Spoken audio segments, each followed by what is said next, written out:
하나님 말씀 로마서 10장 2절부터 4절까지 같이 우리 한 목소리로 합독하겠습니다. 시작.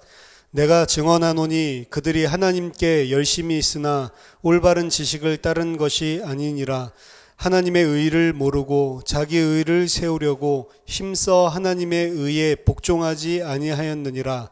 그리스도는 모든 믿는 자에게 의를 이루기 위하여 율법의 마침이 되시니라. 아멘. 오늘 5경 마지막 시간입니다.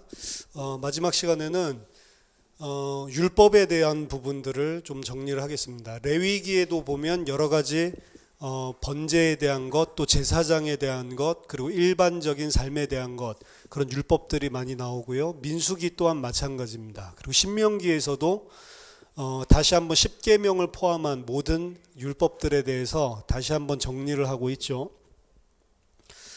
특별히 이제 다음에 좀 시간이 되면 말씀드릴 시간이 있을 수 있겠지만 레위기 가운데는 뭐 정결법에 대한 것들이 등장을 합니다. 정결법에 대한 것, 특히 이제 부정한 짐승, 또 정한 짐승, 뭐 이런 것들이 도대체 무엇을 기준으로 나누냐, 뭐 이런 것들을 학자들이 많이 그동안 이야기를 해 왔었거든요. 그래서 뭐 위생법에 대한 거다. 그래서 돼지는 왜 부정하냐? 아무래도 소보다 뭐 돼지는 먹으면 좀 약간 상하고 그리고 또 탈이 나기 쉽기 때문에 뭐 이런 위생법, 위생적인 이런 측면에서 근거해서 풀기도 하고 이렇게 했었는데 레위기나 그 율법들 뒤에 있는 그 논리 그리고 세계관에 대해서 다루는 데 있어서 가장 탁월한 거는 이 메리 더글러스라고 하는 학자가 거기에 대해서 쓴 내용들입니다. 뭐 간단하게 말씀드리면 그 부정정결한 짐승들 나누는 이런 법들 자체가 실제로 우리들이 생각하는 그런 사람에게 무슨 시금을 했을 때 유익하거나 아니면 뭐 탈이 나거나 뭐 이런 기준이 아니라는 거죠.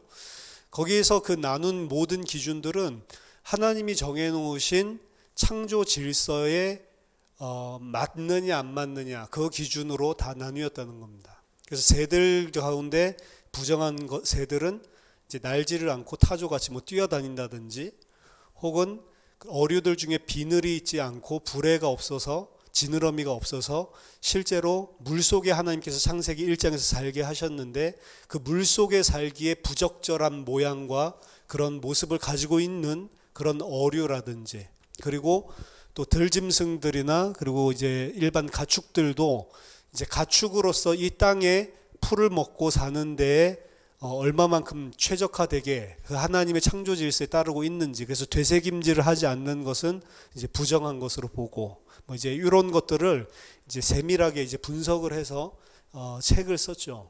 그래서 메리 더글러스가 쓴 것에 보면 그래서 이 정결법이라든지 그리고 이 짐승에 관한 이런 법들이 그냥 단순하게 무슨 세상적인 논리와 기준으로 한 게 아니고 하나님의 창조 질서 가운데 그대로 순종을 하고 있는 형태인지 아닌지 그것 중심으로 굉장히 잘 서술을 해놨습니다.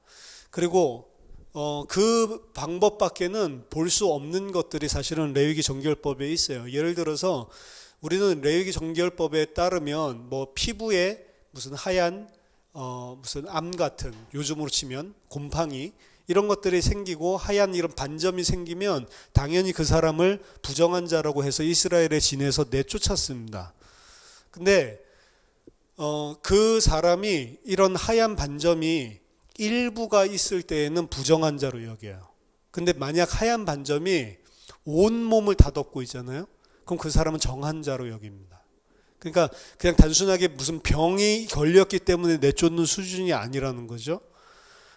분명히 보통 일반적인 사람인데 어떤 일부분의 반점이 생겼을 때는 그 사람은 부정한 사람입니다. 근데 그 사람이 그 반점이 온몸을 다 덮고 있다. 만약 피부암이라고 그러면 피부암이 온몸을 다 덮고 있다라고 하면 그 사람은 정한 자가 돼서 다시 이스라엘 진에 들어올 수가 있단 말이에요. 그게 단순하게 위생적인 이런 보건적인 차원에서 정하다 부정하다 한 게 아니라는 거죠. 그럼 도대체 왜 조금 생긴 사람은 부정하고 온몸을 다 덮고 있는 사람은 왜 정하다라고 하냐 뭐 이런 부분들에 대해서 이야기를 하지만 거기서 말하고 있는 것은 옷을 만들 때도 실을 각각 다른 것들을 이 다른 재질의 것들을 엮어서 만들면 부정하다라고 하죠. 뭐에 대해서 이야기를 하는 법이냐면 한 마음을 품지 않고 두 개의 마음을 품고 있는 그런 상태가 부정하다라고 하는 겁니다. 사실은.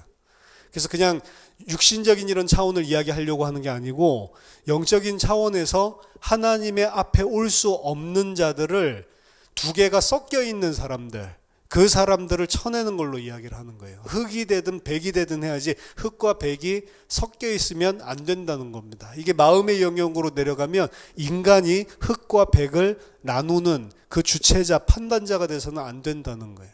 사람이 선악을 판단하고 사람이 예를 들어서 하나님 섬긴다고 하면서 세상을 섬기고 두 개를 동시에 섬기려고 하고 이런 자를 부정한 자로 이야기를 하고 있는 그런 창조 질서 안에서 이것들을 다 이야기하고 있는 거지 그냥 단순하게 복원적인 위생적인 이런 차원에서 설명한 것이 아니라는 거죠.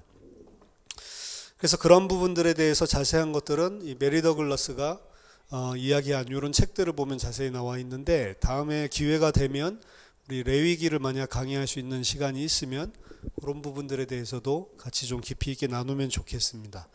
오늘 이제 5경 마무리하면서 나누려고 하는 주제는 이 율법에 대한 겁니다. 특히 율법 가운데에서도 신정론에 대한 겁니다. 결국 5경 토라라고 하는 것은 율법이기 때문에 이 율법에 대한 부분들을 우리가 정확하게 좀 생각을 하고 그리고 마무리를 지어야 되겠습니다. 신정론, 띠아노미라고 그러는데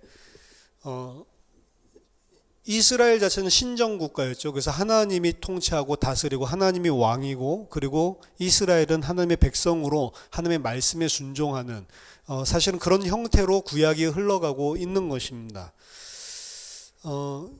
따라서 개혁주의의 사고에서도 사실은 신정론에 대한 것들이 사실은 기초가 놓여져 있어요. 그래서 칼빈 같은 경우도 제네바에서 정치를 했죠. 그래서 그곳에서 칼빈이 하나님의 나라를 이루고 신정론을 이루기 위해서 하나님의 법에 본인이 여러 가지 기준들로 반하는 행위를 했을 때 그때 막 다 사람들을 다 잡아 죽이기까지 했습니다. 뭐 술 취한다든지 그럼 잡아 죽였습니다. 아니면 뭐 주일에 뭐 일을 한다든지 이런 것들을 못하도록 왜 하나님의 나라를 그 제네바에서 만들기 위해서 그래서 수없이 많은 사람들을 사실은 학살했습니다. 칼빈의 오점이기도 하죠. 그런 사상들이 어디에서 나온 거냐면 이 신정론에서 나온 거예요. 하나님이 통치하는 나라를 만들려고 하는 겁니다. 그런 것들이 청교도 그리고 개혁주의 이런 배경들 가운데 전체는 다 아니지만 그래도 굉장한 배경을 담고 있고 그리고 영향을 주는 부분들입니다. 그래서 신정주의자들은 기독교 관련 서적들에 대해서 여러 이 주제에 대한 이야기들을 많이 썼습니다. 그 중에 가장 이 대표적인 인물이 그렉 벤슨이라고 하는 인물인데 이제 그렉 벤슨이 죽고 난 다음에 이런 신정론에 대한 책들이나 이런 것들은 많이 사라졌어요. 근데 그렉 벤슨을 추종하는 사람들이 여전히 있고 그리고 이런 부분들에 대해서 사실은 그게 하나님이 원하시는 거지 라고 하는 것들이 일반적으로는 사실은 깔려져 있습니다. 그 개혁주의 안에 지금 현재적으로 깔려져 있단 말이에요. 예를 들어서 우리나라도 마찬가지죠. 장로님이 대통령 선거에 나왔다. 그럼 교회들은 저 장로님이 만약에 대통령이 된다면 그 우리나라가 하나님이 복 주시고 하나님이 통치하시는 그런 바른 나라로 바뀌고 하나님 보호해 줄 거다라고 하는 막연한 생각들 때문에 선거철 되면 그래도 불신자보다는 장로가 하면 괜찮고 아무리 트럼프가 뭐라고 그래도 이 일반적인 기독교인들은 뭐 트럼프 대통령이 그래도 기독교인을 잘 대변해 줄 거다라고 하는 것들 때문에 이 보수 계열에서는 엄청나게 밀어주고 이런 거 선거철 되면은 늘 드러나는 겁니다. 저는 그걸 제일 싫어하는데 교회 안에서 누구를 밀어줘야 마치 이 나라가 잘 되고 이 시가 잘 되는 것처럼 지난번에 우리 그 남부 교회 협의회 저희 교회가 가입하면서 갔는데 거기 안에도 그런 기조로 생각하고 있는 사람들이 너무 많더라고요. 그래서 막 도와달라는 거죠. 다 정치인들이 와서 그렇게 하는데 그럼 장로님이 예를 들어서 이 대통령이 되고, 또 어떤 분은 목사님이 이걸 기독민중당인가 옛날에 만들어 가지고 아예 내가 정계로 가서 이 나라를 하나님 뜻대로 바꿔보겠다. 그래서 기독교인, 우리 1000만 기독교인이 합치면 한번 할 수 있다. 뭐 이제 이런 식으로 믿음으로 나갔다가 판판이 깨지고 표도 거의 얻지 못하는 뭐 이런 케이스들이 있었는데, 이 사람들이 생각하고 있는 그게 바로 신정론, 띄어넘이란 말이에요. 그래서 그런 부분들을 또 은근히 강조를 하고 그런 것들을 활용을 합니다. 그래서 정치인들도 선거철만 되면은 큰 교회들 다 찾아다니죠. 뭐 저희 교회 같은 경우는 한 명도 안 오겠지만 큰 교회들 가면 찾아요. 그 표 달라는 겁니다. 그러면서 늘 강조해 저 크리스찬입니다 라고 하는 것이거든요. 실제로 이런 부분들에 대해서 그래서 좀 생각해 볼 필요가 있습니다. 왜냐하면 이게 우리는 율법주의라고 해서 이야기를 하지만 우리도 모르게 기독교 안에 율법주의적인 색깔이 신정론을 가지고 들어와 있는 부분들이 저는 많이 있다라고 생각을 해요. 과연 그게 성경적인 건가 생각해 볼 필요가 있겠죠. 그렉 벤슨이 제일 대표적인 인물이라고 했는데, 그렉 벤슨은 이 신정론에 대해서 신정론이 말하고 있는 성경의 기준들이 무엇인지를 요약해 놓고, 그리고 그것이 우리가 이루어야 되는 가치다라고 계속해서 여러 책들을 쓰고 주장을 했습니다. 그리고 그를 따르는 신정론주의자들이 많단 말이죠. 첫 번째가 뭐냐면, 우리는 율법에 순종해서가 아니라 믿음에 의해서 의롭게 된다라는 사실을 분명히 했습니다. 이 사람이. 율법에 순종하는 것은 우리를 의롭게 만들어줄 만한 가치가 되지 못한다. 따라서 신정주의자들을 율법주의자라고 부를 수는 없는 거예요. 이 사람 가장 첫 번째가 율법에 의해서 우리가 의로워지는 거 아니다. 믿음으로만 의로워진다라고 정확하게 이야기를 했단 말이죠. 두 번째, 하나님의 말씀이 우리의 유일한 기준이다. 하나님의 말씀은 모든 사람들 그리고 모든 지역의 삶에 있어서 최상의 도전받을 수 없는 대상이다. 이 말씀은 하나님의 윤리적인 명령, 즉 하나님의 율법을 포함한다. 이게 이제 포석을 깔아놓는 거예요. 우리는 믿음으로만 구원받는다 그러면서 이제 하지만 하나님의 말씀이 모든 것의 기준이다. 말씀에 우리는 모든 최고의 권위를 두고 말씀에 우리는 순종한다라고 이야기를 하면서, 그 말씀은 하나님의 윤리적인 명령, 즉 하나님의 율법을 포함한다. 그리고 이 율법은 뭐라고 주장하냐면 모든 사람들, 모든 시대, 모든 지역을 다 뛰어넘어서 누구에게든지 다 적용되는, 도전받을 수 없는 최상의 권위다. 그러니까 그냥 들어보면 너무 좋은 이야기죠. 근데 이 이야기 자체가 지금 신정론을 펼쳐나가려고 깔아놓고 있는 거란 말이에요. 세 번째,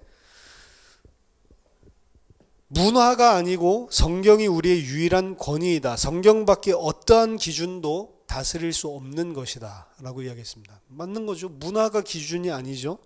하지만 여기서 벤슨이 이야기하고 있는 것은 한 가지 놓치고 있는 게 있단 말이에요. 성경은 고대 근동적인 문화와 배경을 가지고 있는 사람들에게 그 문화 개념을 가지고 있는 사람이 이해할 수 있는 방식과 그들이 그 문화 속에서 살고 있는 삶에 알맞은 형태로 주어졌다라는 사실을 막으려고 하는 거예요. 그러니까 모든 시대와 모든 사회를 다 넘나들고 모든 것이 다 이 성경의 권위가 기준이 돼야 된다라고 이야기를 하고 있는데, 사실 성경은 문화적으로 하나님이 낮추셔서 그들에게 맞게끔 설명해 준 것들이 많이 있단 말이에요. 진리가 아니죠. 그런 것들은 사실은 그 시대에 그 사람들 수준에 맞게끔 하나님께서 그 지역과 그 문화를 고려해서 그런 것들을 다 활용해서 주신 것뿐인데, 지금 벤슨이 말하려고 하고 있는 것은 그러한 비교적인 접근 자체를 막으려고 하는 겁니다. 따라서 그 안에 율법을 탈역사화 시키려고 하는 것들을 가지고 있는 거예요. 율법이 그 어떤 역사적인 순간, 문화적인 맥 속에 뿌리 내려져 있는 거다라고 이야기하면 그거는 과거에 그 이스라엘에게는 적용되는 거지만 지금 우리에게는 적용이 안 된다라고 이야기를 할 수가 있잖아요. 그러니까 그것 자체를 격리시키고 완전히 단절을 시키기 위해서 이 세 번째 이야기를 하고 있는 겁니다. 네 번째, 구약의 율법은 신약 성경에 나오는 더 발전된 계시에 의해서 분명하게 백지화되거나 수정되지 않았다고 한다면 계속성을 가지고 있다는 가정하에 지켜야 된다. 그러니까 신약 성경에서 딱 꼬집어가지고 구약의 율법이 이렇게 마무리되는 거다라는 말이 없으면 그 율법을 폐했거나 그 율법을 수정하는 것, 예를 들어서 이에는 이로 너희는 눈에는 눈으로 하라는 말을 내가 들었지만 이제는 내가 너에게 말하노니 너희가 원수를 사랑해라 라고 말하면 이거는 이에는 이 보복하는 그 법을 구약에는 렉스 탈리오니스라고 해서 그 법이 있거든요, 분명히. 근데 그 율법을 예수님이 너희들 그 말 들었지만 지금 이 예수 그리스도의 은혜, 진짜 하나님의 계시가 구속이 완성되는 이 시간표에는 그거 아니다. 다 사랑하고 원수까지도 사랑해라. 이게 하나님의 본뜻이다 라고 이야기를 했잖아요. 그러면 이거는 명백하게 신약 성경에서 구약 성경을 무효화시키거나 수정한 경우라고 볼 수가 있는 거죠. 그러니까 렉스 탈리오니스라고 하는 것은 법은 이 신약성에서 분명하게 이야기를 하고 있기 때문에 당연히 수정돼야 되고 폐지돼야 된다라고 생각을 하는 겁니다. 하지만 말하지 않은 것은 여전히 지켜야 된다는 거죠. 그게 벤슨이 주장하는 겁니다. 이것은 신정적인 율법의 특징일 뿐만 아니고요, 개혁주의의 율법이기도 합니다. 이것은 개혁 신학에 있어서 매우 강력한 강점이 되기도 하지만 반대로 좀 문제점을 가지고 있다라는 사실 여러분들이 아셔야 됩니다. 지금 이게 제가 이야기하는 게 아니고요, 이게 웨스민스터에서 제가 수업에서 배우는 거예요. 그러니까 개혁주의 안에서도 이 신정주의적인 관점으로 율법을 이해하고 있는 것들이 많은데 이게 굉장히 강력한 것 같고 장점인 것 같지만 그게 진짜로 장점인지 다시 한번 생각해 봐야 된다라고 지금 이야기를 하고 있는 겁니다. 여기서 율법이라고 하는 단어가 하나님이 사람에게 요구하시는 것에서부터 구약에 있는 모든 율법들, 특히 모세의 율법들을 다 포함하고 있다는 사실에 유의를 해야 됩니다.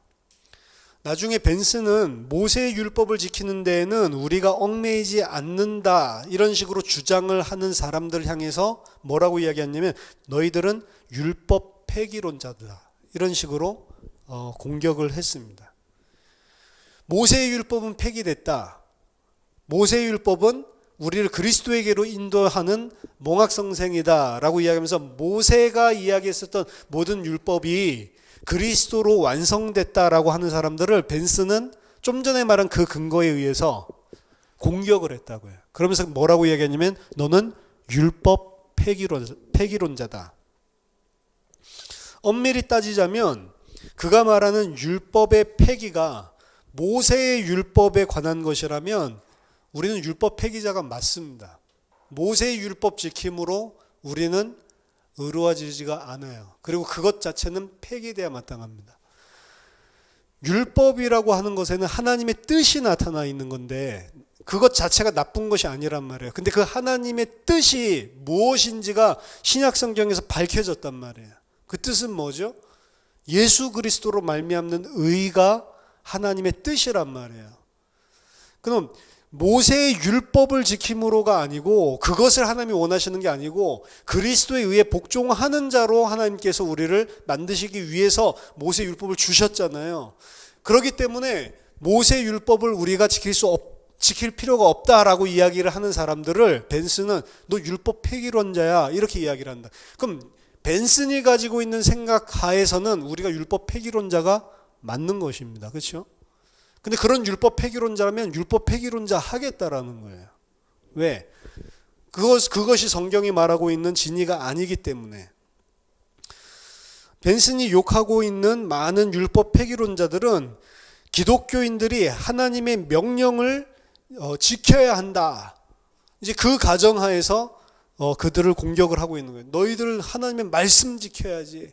그렇기 때문에 아까 전에 말한 건 말씀이 최고의 권위고 문화의 영향을 받는 것이 아니고 모든 시대를 뛰어넘는 하나님의 뜻이다라는 것을 강조했었던 것입니다.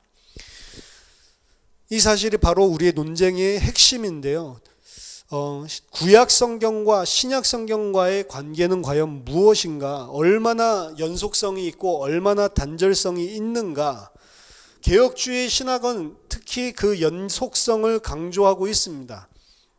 이게 세대주의자나 다른 루터란 이런 신학과 다른 점이란 말이에요. 연속선상에서 계속 본다고요. 그래서 이스라엘 시대를 따로 자르는 게 아니고 그 이스라엘 시대 또한 교회로 연결시켜서 계속해서 생각을 하고요. 그럼에도 불구하고 연속적인 부분들을 우리가 강점으로 가지고 있지만 과연 이런 신정론적인 이런 율법에 대한 견해가 과연 맞는 거냔 말이에요. 그게 이제 개혁주의 안에 들어와 있단 말이에요. 사실은 신약 성경은 우리에게 이보다 더 미묘한 해석을 사실은 제공하고 있습니다. 신약 성경은 그렇게 구약을 봐서는 안 된다라고 하는 것을 계속 이야기를 하고 있다고요.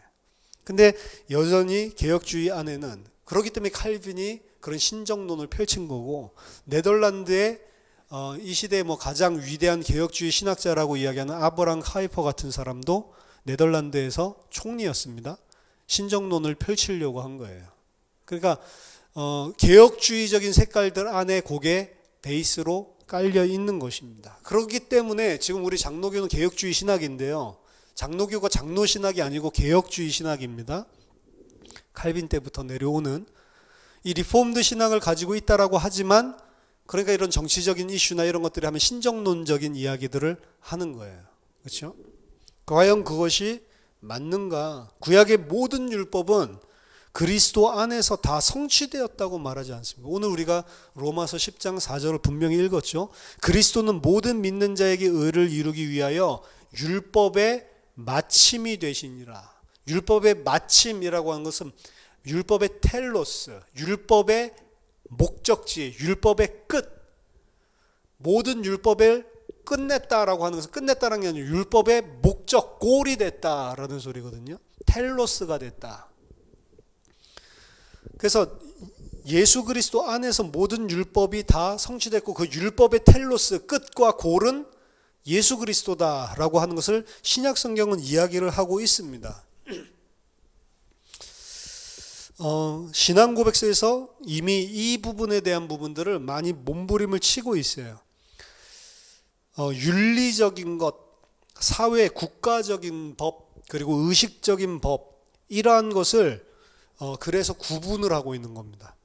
어떤 일반적인 인간 보편의 윤리적인 것에 대해서 개혁주의 안에서는 의식적인 법, 제사라든지 구약에 나오는 이런 의식적인 법 혹은 사회 국가적인 법과 분리를 하려고 신앙 고백서 안에서 뭔가 이런 부분들은 우리가 사회 문화 그리고 시대에 따라서 다르게 봐야 된다라는 것을 계속해서 언급을 하지 않으면 안 되는 요소들이 있단 말이에요. 근데 이제 이런 부분들을 벤슨은 굉장히 싫어할 거죠. 그리고 벤슨의 이런 사고는 단순하게 개혁주의 안에 일부들이 아니라 굉장히 많이 사실은 퍼져 있는 겁니다. 정도의 차이일 뿐이지. 그래서 벤슨과 같은 이런 사람들은 문자주의자가 되려는 경향이 많습니다. 그래서 구약 성경에서 영원한 하나님의 율례다라고 하면 그건 영원한 거라는 거예요. 바꾸지 않는 이상. 그렇죠? 하지만 우리는 성경을 보면서 전체 이야기를 봐야 돼요. 전체 이야기를 봐야 그 내용이 무엇을 정말로 의미하고 있는 건지 진위를 알 수가 있단 말이에요. 신정주의자들은 성경의 본문을 그 문맥에서 분리시키고, 문맥이라고 하는 것은 이 텍스트 자체의 문맥, 그리고 그 당시 사회와 문화적인 문맥, 거기서 분리시켜서 탈역사화시켜서 모든 시간과 공간을 뛰어넘는 진리로 바꾸려고 하는 경향들이 강한 것입니다. 다섯 번째로, 하나님의 율법은 그의 불변하는 윤리적인 성격을 반영한다. 그렇기 때문에 그 어떠한 특정한 환경보다도 우선하여 절대적, 모호성이 없는 객관적인 그리고 보편적인 성격을 지닌다라고 이야기를 합니다. 따라서 벤슨은 모든 윤리에 있어서 진보는 없다. 그냥 구약에서 이렇게 이야기했으면 그게 바로 하나님의 사람에 대한 윤리적인, 도덕적인, 절대적인 그리고 영원한 불변하는 하나님의 기준이고 뜻이다라고 이야기를 합니다. 그런데 우리가 오경안을 보면 출애굽기에도 10계명이 나오고 신명기에도 10계명이 나오거든요. 시간 되시면 둘을 비교해서 한번 읽어보시기 바랍니다. 달라요. 특히 4계명 같은 데 보면 안식일을 하나님께서 지키라라고 이야기를 하는데 안식일 지키는 이유가 다릅니다. 안식일 지키는 이유가 하나는 하나님이 모든 것을 다 지으시고 7일에 안식하셨기 때문에 너희도 안식일 지켜라 라고 이야기를 하고 있지만 또 다른 데서는 하나님이 너희를 종되었던 땅에서 구원해냈기 때문에 그러기 때문에 안식일을 지켜라 라고 이야기를 하고 있단 말이에요. 이것뿐만이 아니고 신명기에서 나오는 법과 그리고 그 이전에 나오는 법들 그리고 또 신명기 이후에 나오는 하나님의 율례들 비교해 보면 다르단 말이에요. 특히 오경 안에서 신명기에서 나오는 법은 굉장히 다릅니다. 왜 다르냐? 그걸 이제 비평학자들은 그거는 모세가 쓴 게 아니고 나중에 저 땅에 들어갔을 때 쓴 거기 때문에 라고 이야기를 하고 그리고 또 이제 개혁주의적인 입장에서는 모세가 쓴 것은 맞는데 모세가 말하는 것은 저 땅에 들어가서 나라가 건설되고 땅을 차지하고 나면 우리들이 지켜야 될 법을 말하는 거기 때문에 다를 수밖에 없다라는 거죠. 그 중에 하나가 템플 같은 거예요. 성전. 원래는 아무 데서나 다 예배를 드려도 괜찮았잖아요. 근데 신명기에 보면 벌써 너희가 하나님이 정해주시는 한 곳에서만 예배를 드려야 된다. 그 땅에 들어가면 이라고 이야기를 한다고요. 그러니까 신명기 안에서 그 오경 안에서도 이렇게 하나님이 주신 율법이 변하고 발전하는 모습을 성경은 사실은 보여주고 있습니다. 뭔가 변화가 일어납니다. 오경 안에 있는 법들조차도 이런 변화를 보여주고 있단 말이에요. 따라서 성경은 윤리적인 도덕적인 부분들에서 하나님께서 율법을 주셨는데 성경 안에서도 그 율법에 대한 변화가 구약 성경 자체에서 심지어는 오경 안에서도 일어나고 있다는 것을 보여주고 있단 말이에요. 근데 벤스는 그거를 부정하는 거죠. 그래서 신정주의자들은 이 사실을 부정하려고 합니다. 모든 정경의 텍스트들이 성령에 영감되었고 그리고 또한 모든 텍스트가 다 같다라고 이야기를 하는 거예요. 하지만 그렇지 않습니다. 모든 정경은 영감된 것은 맞지만 모든 텍스트가 동일하게 규범적인 성격을 가진 것은 아니에요. 더 상위하는 부분이 있습니다. 더 상위하는 기준 틀이 있다고요. 예를 들어서 구약과 신약 크게 이야기하면 신약이 더 상위를 가집니다. 왜? 구약이 무엇을 의미하는지를 신약에서 명백하게 그리스도의 십자가와 부활로 밝혀놨기 때문에. 그렇죠? 그래서 구약을 신약의 눈으로 읽어야 되는 거예요. 구약을 십자가와 부활의 눈으로 하나님의 구속 역사라고 하는 그 눈으로 읽어야지 구약을 구약 자체로 읽으면 안 된다니까요. 누가 그렇게 하셨어요?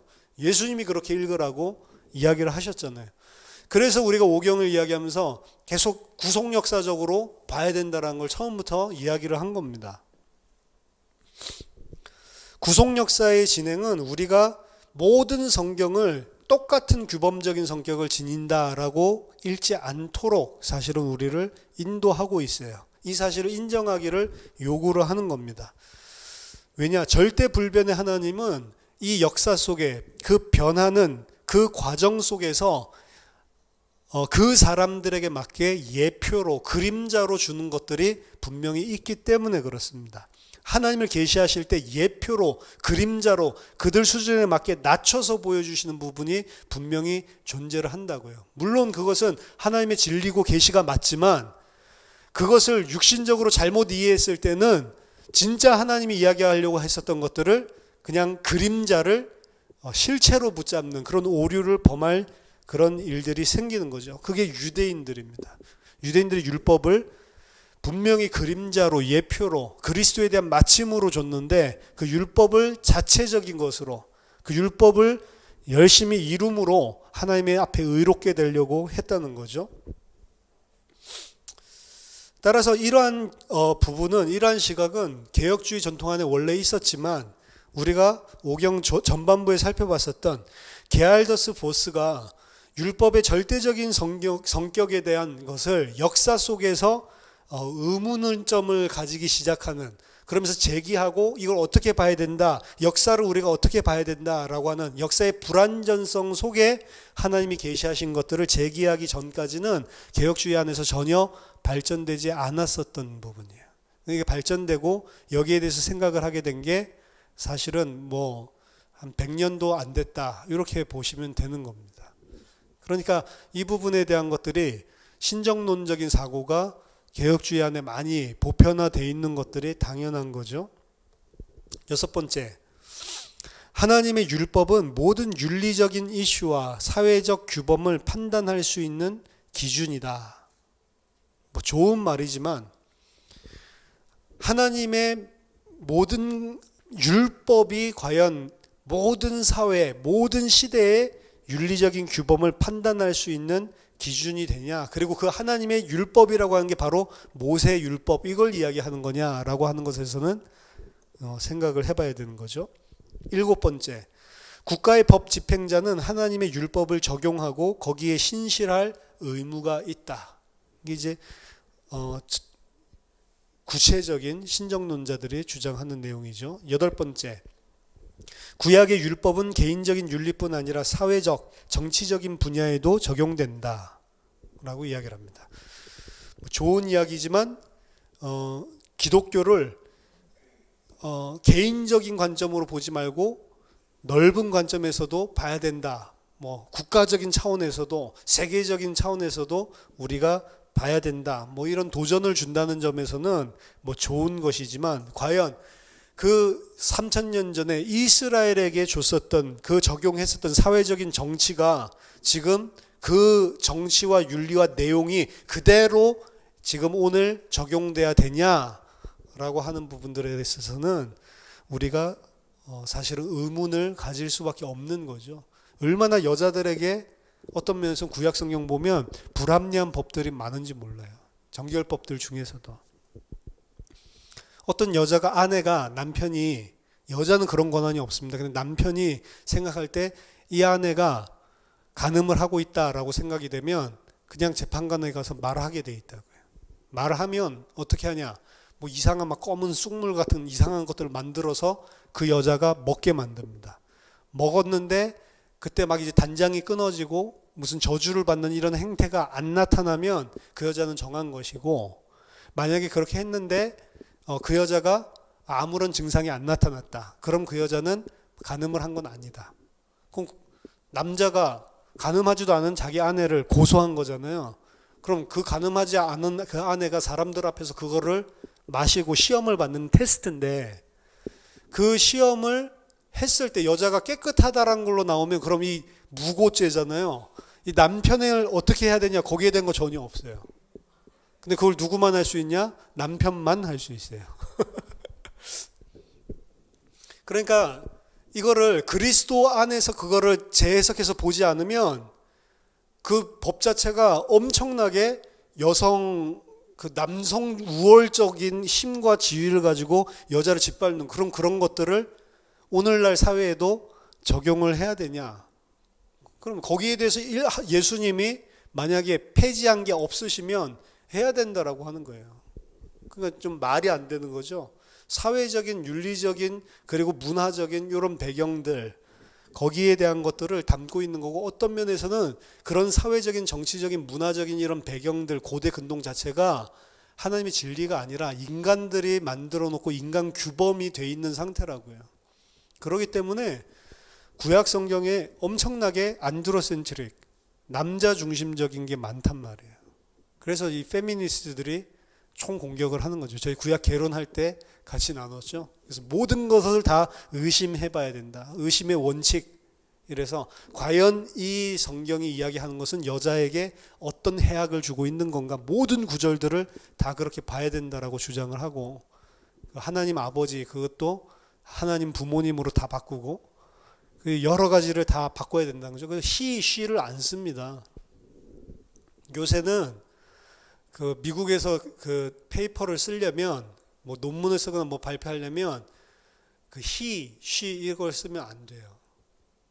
she라고 안 쓰고 그럼 뭐라고 쓰냐? 그걸 갖다 중성 대명사를 뭐 따로 만들었다고요. 그걸 쓰게 하고. 그러니까 상당히 여성들 또 페미니스트들은 또 상처를 받아가지고 또 막 총 공격을 하는 거죠. 그래서 이거는 성경이 아니다. 이거는 남성 우월주의적인 남성이 왜곡된 시각으로 하나님의 진리를 지네 중심으로 펼쳐나간 거고 그걸 제해야 하나님의 말씀이다라고 해서 제3의 성경을 만들었죠. 그들이. 그래서 그런 것들을 싹 다 빼내고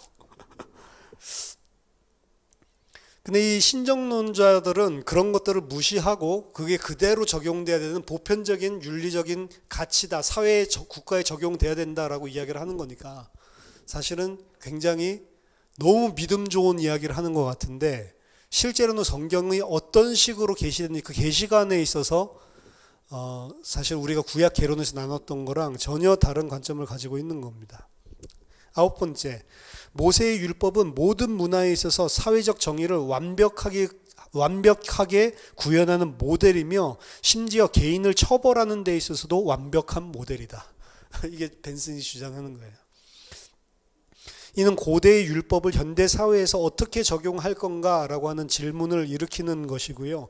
더 중요하게는 어떻게 그 신정주의적인 국가에서 하나님께서 신정을 펼치고 있는 그 이스라엘이라고는 환경 속에서 주셨던 이 법을 사실은 이제 하나님을 생각하지 않는 그런 세속적인 이런 나라에 그거를 어떻게 적용을 시키냐 이런 문제도 있는 겁니다.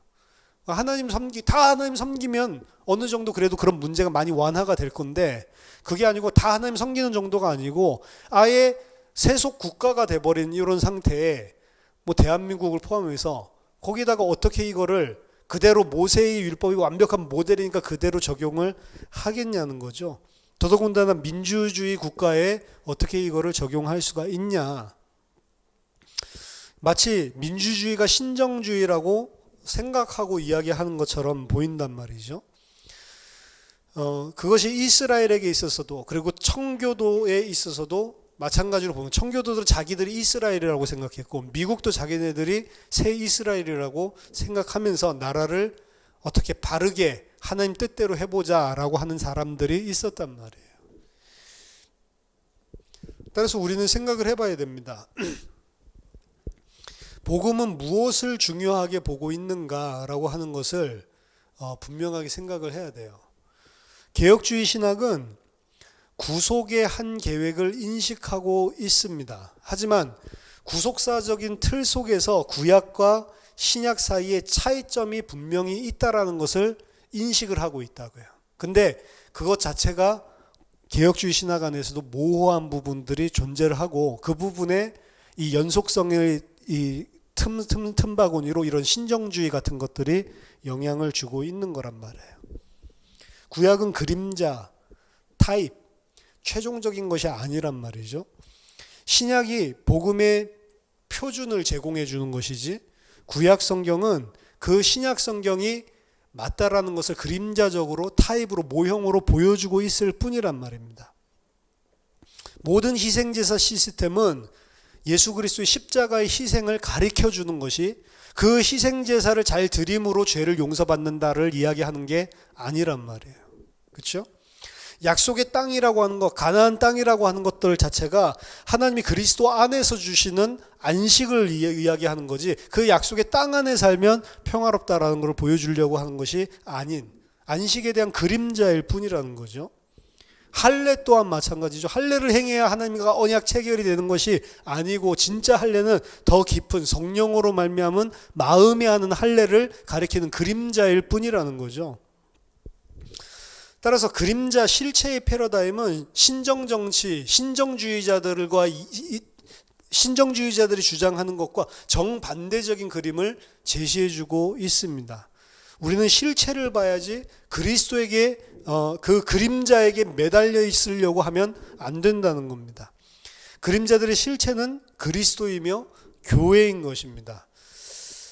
따라서 이런 신정주의자는 완전히 성경 자체를 그냥 어떤 시대와 그리고 또 어떤 클라이막스 없이 전체가 다 똑같은 것이라고 플랫하게 그냥 평평하게 보려고 하는 그런 접근 방법과 세대주의적인 관점 이런 것들 사이에서 사실은 개혁주의가 위치를 하고 있는 거예요. 신정주의자들은 성경은 다 연속성, 100%다 연속이 있는 거야. 그렇게 보고 세대주의자들은 아니 성경은 시대마다 다 다른 진리를 계시하고 있는 거야. 구약 성경에서는 이스라엘은 율법으로 구원받는 거고 우리는 예수 그리스도로 구원받는 거고 이렇게 나눠 놓는단 말이야. 근데 또 신정주의자들은 아니야 구약이나 신약이나 다 하나님 말씀이니까 똑같은 거야. 이제 이런 식으로 이야기를 하는 거죠. 근데 진리는 이 사람도 틀렸고 저 사람도 틀렸단 말이에요. 그래서 백지화되지 않는 율법들에 대한 문제점을 신정주의자는 심각하게 가지고 있습니다. 신약에서는 문둥병이나 곰팡이 등에 대해서 그 어떤 것도 더 이상 부정하다라고 이야기하고 있지 않습니다. 신약은 특별히 곰팡이나 또 문둥병에 대한 율법에 대해서 백지화한다 이런 말도 사실은 또 없어요. 예수님께서 가셔서 막 고쳐주시고 하셨지만 또 율법을 폐하하지도 않고 또 정결법을 계속 지켜야 되는 것을 강조하는 것 같지도 않고 사실은 예수님이 문둥병자에게 나아가서 만약 고쳐준다면 그거 자체가 율법을 어기는 거거든요. 부정한 자를 가까이 갈 수가 없는 것이고 그런데 그 문둥병자를 또 정결 예식대로 제사장에 가서 이야기하라고 이야기를 하고 그걸 백지화하는 것 같지도 않는 이런 부분들을 보여준단 말이에요. 그러면 율법을 이 문둥병과 곰팡이에 대한 율법은 지금도 유효한 것인가 아니면 그 속에 그림자와 실체의 패러다임이 어떻게 보여주고 있는 것인가 아니면 율법 아래 있지 않고 우리는 은혜 안에 있다고 그냥 이런 것들 다 무시하고 그냥 넘어가는 건가 여러 가지 생각들을 사실은 해봐야 되는 거죠. 신정은 율법에 궁극적인 권위를 주고 있지 그리스도에게 궁극적인 권위를 주고 있지 않기 때문에 예수님께서 가르쳐 주신 그 성경에 대한 진리에 대한 인식과 다른 틀린 점을 가지고 있는 것입니다. 그리고 그리스도의 충만한 중요성에 대해서 전혀 인식을 하지 못하고 있습니다. 이것이 바로 띠어너미를 공격하는 가장 큰 이유 중에 하나예요. 젠스가 공격을 하는데 젠스가 이야기하기를 너희들은 그리스도의 최종적인 권위를 부여하지 않는다. 그리고 그 그리스도 안에 그 충만한 부분들을 전혀 모르고 못 인식하고 있다라고 공격을 합니다. 신정은 그리스도 중심적이 아니라는 거죠. 예수님은 그저 하나님의 절대적이고 영원한 율법을 좀 더 깊이 있게 해석해 주신 해석자에 불과하지 않는 것처럼 이들은 생각하고 있는 것입니다. 따라서 산상보훈에서 보여주고 있는 산상보훈은 예수님이 산에 올라가서 마태복음 5장에서 8장, 7장 모세는 너에게 이렇게 줬지만 나는 너에게 이르노니라고 하는 그 패러다임을 가지고 시내산에서 율법을 줬었던 모세가 아니고 이제 최종적인 하나님의 아들이 와서 이제 하나님의 산에서 율법을 주는 그런 예수님의 모습에 대해서 보여주고 있습니다. 원초적이고 그리고 궁극적인 율법을 주시는 예수님, 하나님의 아들에 대해서 마태가 이야기하고 있는 것입니다. 하지만 신정론자들은 그 예수님이 최종적이고 원초적이고 가장 궁극적인 로우기버라는 사실을 인정하지 않는 거죠. 예수님을 모세와 거의 동등한 위치에 놓고 율법을 보고 있는 겁니다. 예수님이 산상보훈을 하실 때 그냥 단순하게 윤리적인 법을 이야기하는 것이 아니거든요. 산상수훈 자체는 윤리적인 법을 이야기하는 게 아닙니다. 지난주에도 잠깐 설명했지만 너희 의가 바리새인과 서기관보다 더 낫지 않으면 천국에 들어가지 못한다라고 하는 것은 그러니까 우리가 더 그들보다도 열심히 우리가 지켜야지 그 윤리 이야기하는 게 아니란 말이에요. 따라서 예수님이 모세 그리고 모세가 준 토라 그것보다도 더 궁극적인 권위를 가지고 예수님이 율법을 주시는 분이라는 사실을 분명하게 신약성경에 그리고 있단 말이에요. 그런데 신정주의자들은 이 그리스도 중심적인 사상을 전혀 가지고 있지 않고 율법을 생각하는 거죠. 자, 하나님의 나라와 그럼 이 땅의 실제적인 세속적인 국가에 대해서 좀 생각을 해봐야 됩니다. 신정에서는 구약의 신정국가와 현대의 국가를 동일하게 그냥 보고 있는 것입니다. 그들이 하나님의 율법을 보편적인 원리로 적용을 하는 데 있어서 이스라엘을 현재의 세속적인 국가로 축소해서 보거나 아니면 세속 국가를 언약 국가로 수준을 격상시켜서 이들은 생각을 하고 있습니다. 우리가 분명히 알아야 될 것은 이스라엘은 지금 이 땅에 존재하고 있는 이 나라랑 보편적인 나라들이랑 전혀 다른 나라라는 사실이에요. 하나님이 택하신 나라고 하나님이 그 나라를 통해서 메시아를 보내시기로 이미 작정을 하시고 부르신 그런 나라고, 그런 하나님의 계획과 하나님의 작정들 속에서 특별한 관계가 맺어져 있는 하나님 중심의 신정 국가였다라는 거죠. 따라서 이 율법에 대한 요구는 하나님에 의해서 구속을 받은 나라에게 있어서 하나님께서 특별하게 주신 어떤 것이지, 이거를 보편적으로 이 땅에서 너희들이 다 적용을 시켜서 이 땅을 하나님의 나라로 신정국가로 만들라라고 하는 게 하나님의 뜻이 아니라고 하는 것입니다. 따라서 율법 자체가 지금 이 시대의 국가 정치의 이념 자체가 될 수는 없다. 성경을 구현하는 국가를 만들겠다라고 하는 것이 하나님의 뜻이 아니란 말이에요. 그래서 여러분들이 선거하실 때도 그거 보고 하지 마시고, 아, 저 사람 기독교인이야? 아니야. 그거 보고 하지 마시고 그 사람이 이야기하고 있는 정치의 내용과 그 사람 인품과 이런 거 보고 뽑아주면 되는 거예요. 아, 왜 그런 이야기를 하세요, 목사님이? 왜 기독교인들 막 밀어주면 안 돼요? 기독교인들이라고 보지 말고 진짜로 이 시나, 우리 6월달에 또 선거하잖아요. 이 시라든지 그리고 우리나라를 좀 보편적인 원리에 의해서 잘 다스리고, 진짜로 저 사람 참 깨끗하고 저 사람이 하면 자기 사리사욕이 아니고 정말로 나라를 위해서 하겠다라고 생각드는 사람이 있으면 그 사람을 뽑아주면 된다고요. 기독교인이기 때문에 밀어주고 이런 거 하지 말라고요. 기독교인이라고 해서 해놨더니 다 해먹잖아요. 그런 게 얼마나 많아요. 그렇죠? 기독교인이라고 그렇게 하는 게 아닙니다. 왜? 우리가 지금 신정주의 국가를 만드는 게 목표가 아니기 때문에. 물론 뭐 기독교인이면 더 깨끗하게, 진짜 그 사람이 참 크리스찬이면 자기 유익을 위해서가 아니고 다른 사람들을 위해서 보편적인 입장에서 정치를 하겠죠. 근데 타이틀만 보고 뽑아준 사람들이 전부 이상한 짓을 했잖아요, 사실은. 그동안 대통령들이. 따라서 우리는 그리스도의 모형으로 율법을 이해를 해야 되고, 그리고 예수 그리스도를 구속적인 관점에서 구속하시는 통치자로 이해를 해야지, 실제 이 땅을 다스리는 통치자로 하나님의 나라를 혼돈해서는 안 됩니다. 오늘날의 사회는 구약의 이스라엘처럼 하나님과 언약적인 관계 속에 있지 않기 때문에 그렇습니다. 따라서 신정적인 접근은 성경의 구속 역사적으로 기록된 성경의 성질에 대해서 전혀 무시를 하고 접근을 하고 있는 것입니다. 성경은 계속해서 구속 역사 이야기를 펼쳐나가고 있는 것이고, 시내산, 출애굽 사건들, 이것들을 통해서 구속사를 설명하고 있는 것이지, 그것을 통해 어떻게 하나님의 나라를, 이 땅의 정부를, 국가를 잘 운영을 할 거냐를 이야기하고 있는 책이 아니라는 것이에요.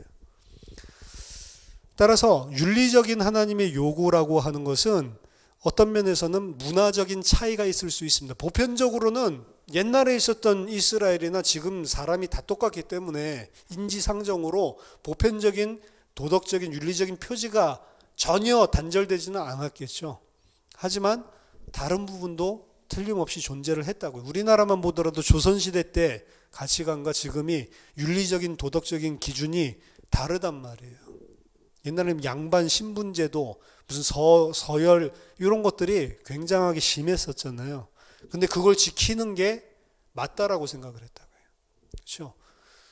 그래서 똑같은 아버지를 가졌어도 뭐 첩에게서 난 자, 그리고 뭐 정실에게서 난 자, 완전히 차별을 갖다가 확실하게 하고, 만약 그걸 넘어서려고 하면 그거는 완전히 죄라고 도덕적인 윤리적인 죄라고 생각을 했었잖아요.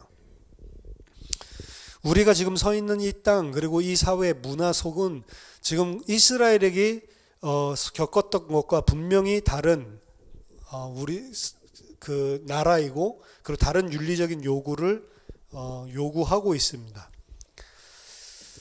따라서 모세의 윤리가 모세의 사건 속에서 흘러나온 것처럼 그리스도의 사건 속에서 흘러나오는 윤리, 모세라고 하는 사람, 그때 시대의 그 모세의 율법을 통해서 흘러나온 그 윤리가 있다라고 한다면, 궁극적으로는 인간으로서 봐야 되는 윤리의 기준은 예수 그리스도 안에서 성취된 그 안에서 흘러나오는 윤리가 기준이 돼야 되는 것이지, 구약에 있는 것을 잘 지키는 것, 그것 자체가 기준이 아니라는 것입니다. 우리에게 있어서 윤리는 그리스도 중심이 돼야 되는 거예요. 2차적으로 신의 산 이야기할 수는 있지만 1차적으로 원칙적으로는 그리스도가 우리의 윤리의 기준이 돼야 되는 겁니다.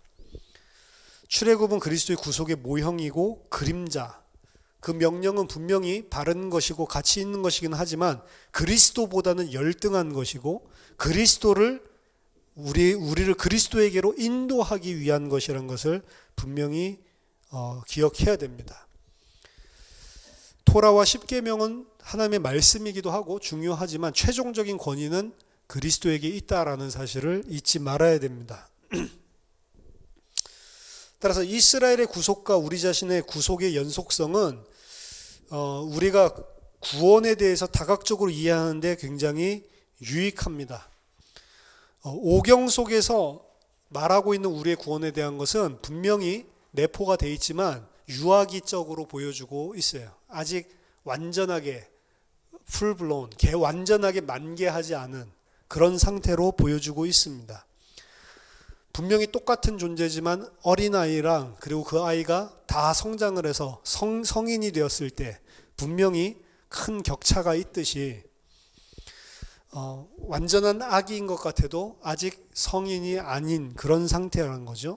그래서 구약에서 보여주는 구속은 열등한 구속이에요. 하나님이 큰 일을 행하셨지만 그것은 육신적인 그런 구속에 불과하는, 진정한 구속은 그리스도 안에서 우리에게 온전한 영생을 주는 그 구원과는 좀 다른 구원이죠. 그러니까 이스라엘을 애굽에서 빼냈는데 못 들어가고 죽어버린 자들이 많고, 들어가서도 여전히 그들은 하나님 백성 아닌 것 같이 그렇게 사는 것들을 계속해서 보여주고 있습니다. 따라서 우리는 거기에서 우리의 삶의 기준을 직접적으로 추출할 수가 없다는 것입니다. 우리와 연관성을 통해서 여러 가지를 유추해서 할 수는 있지만 직접적인 우리의 윤리 기준이 될 수는 없다. 그리스도와 그리스도의 죽음, 부활, 이것 없이는 구약 성경 자체 우리에게 아무런 가치가 없는 것입니다. 따라서 그리스도 안에서 최종적인 챕터, 제가 추리소설 이야기했는데 마지막을 통해서 처음을 다시 새롭게 보고 재구성을 하듯이 그리스도 안에서 하나님께서 주시는 십자가와 부활이라고 하는 최종적인 챕터의 문맥 안에서 이해할 수 있는 것이 구약이 돼야지, 이거 없이 이해하는 것은 잘못된 것이다. 따라서 성경의 토라라고 하는 이 첫 번째 장은 그리스도 안에서 구속의 문맥 속에서 우리가 읽을 때에만 우리에게 유익한 것이 되고, 그때에만 이것이 크리스찬 책이 되는 거예요. 그거 없이 이것을 읽는 것은 유대교 책이나 그리고 또 다른 인간이 만들어낸 어떤 율법주의적인 역사적인 산물에 불과한 것이지 성경이라고 말할 수가 없는 것입니다. 오경의 가치는 그래서 그리스도 안에만 있는 거예요. 그리스도 안에서 읽지 않으면 오경은 하나님의 말씀이 아니라는 겁니다. 그래서 똑같이 우리는 오경을 가지고 있어요. 유대인도 가지고 있고 모슬렘도 가지고 있고 그리고 저희도 가지고 있습니다. 하지만 이 똑같은 오경이 하나님의 말씀일 수도 있고 아닐 수도 있는 거예요. 하나님의 말씀이려면 어떻게 돼야 돼요? 그리스도 안에서 읽혀져야지만 이게 말씀인 거예요. 그래서 말씀은 캐논, 이 자체, 그냥 문자적으로 로고스, 이 자체가 정경이 될 수가 없다라는 겁니다. 독자가 성령으로 하나님께서 은혜를 주셔서 그리스도로 읽어야지만 이게 하나님의 말씀이 되는 거지, 안 그러면 이것 가지고 하나님의 말씀이라고 하면서 하나님을 대적하는 것들을 계속 증거하게 되는 거라고요. 그렇죠? 문자적으로, 윤리적으로 우리가 잘못 읽으면 오경을 그런 책으로 만들 수가 있다는 겁니다. 그래서 여러분들 성경을 보실 때 결국에는 한 가지 눈을 가지고 전부 다 보는 거예요. 사실은 다른 이야기를 하고 있지 않습니다. 성경은 한 가지 이야기를 계속하는 거예요. 설교도 제가 여러 본문들을 하지만 결국에 말하고 나면 다 똑같은 거예요. 결국에 하나만 들어도 되는 거예요. 많은 것들을 알 필요도 없는 겁니다. 그리고 그 눈으로 성경을 봐야지 되는 겁니다. 그래서 오늘 오경을 마치면서 저와 여러분들이 오경 공부를 한 것이 아니고 사실은 구속사적으로 우리가 어떻게 성경을 봐야 되냐, 이제 이런 것들을 계속 보는 겁니다. 이거를 하나하나 계속 해나가는 거예요. 그래서 다음에 우리가 다뤄야 될 책들을 역사서 볼 차례죠. 역사서, 선지서, 그리고 시가서, 지혜서 이렇게 봐야 되는데 역사서 되게 깁니다. 그래서 조금 우리가 약간 좀 편하게 읽을 수 있고, 요즘에 좀 시가서 들어가죠. 우리 맥체인에서도. 그래서 지혜서 그리고 시가서 이 부분을 먼저 좀 다뤄보도록 하겠습니다. 어떻게 시가서와 지혜서를 그리스도의 문맥 안에서 볼 수 있는가, 거기서 말하고 있는 진짜 이야기는 어떤 이야기를 하고 있는 거냐, 이런 부분들을 이제 오경 다음으로 이제 살펴보도록 하겠습니다. 기도하겠습니다. 하나님 아버지, 은혜를 감사드립니다. 저희들이 정말로 그리스도의 십자가와 부활, 하나님의 진리로 하나님의 말씀을 알고 믿고 순종할 수 있도록 주님께서 성령으로 함께 하시고 인도해 주시옵소서. 우리에게 성경을 바르게 이해하고 그 속의 진리를 믿을 수 있도록 성령으로 우리를 늘 도와주시고 인도해 주시옵소서. 예수 그리스도 이름으로 기도하옵나이다. 아멘.